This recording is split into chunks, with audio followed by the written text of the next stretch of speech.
Tiffin పిండి ఏమి లేదా? అయితే ఇలాగ జొన్న పిండితోటి ఊతప్పం వేసి చూడండి. జొన్న రొట్టె చేయటం రాని వాళ్ళు గూడా ఈజీగా ఈ ఊతప్పం అప్పటికప్పుడు ఇన్‌స్టెంట్‌గా చేసుకోవచ్చు. టేస్ట్ చాలా బావుంటాయి. ఫస్టు మిక్సీ జార్ తీసుకొని ఇందులోకి ఒక కప్పు జొన్న పిండిని తీసుకోవాలి. ఇదే కప్పుతోటి ఒక అరకప్పు ఉప్మా రవ్వ, సూజీ రవ్వ ఇలా రకరకాలుగా అంటారు కదా! మనం ఉప్మా చేసుకుంటాం. ఆ రవ్వని ఒక అరకప్పు వేసుకోవాలి.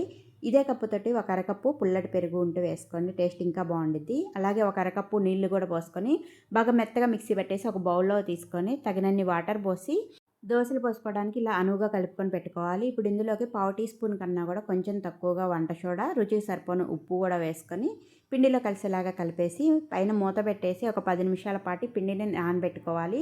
పెనం బాగా వేడైన తర్వాత 2 గరిటెలు ఈ పిండిని వేసుకొని కాస్త మందంగా ఊతప్పం అనేది వేసుకోవాలి. తర్వాత పైనుంచి కొద్దిగా ఆయిల్ కూడా వేసుకొని ఒక సైడు మంచిగా కలర్ వచ్చేంత వరకు కాల్చుకొని రెండో వైపుకి కూడా తిప్పుకొని కాల్చుకొని తీసేసుకోవాలి.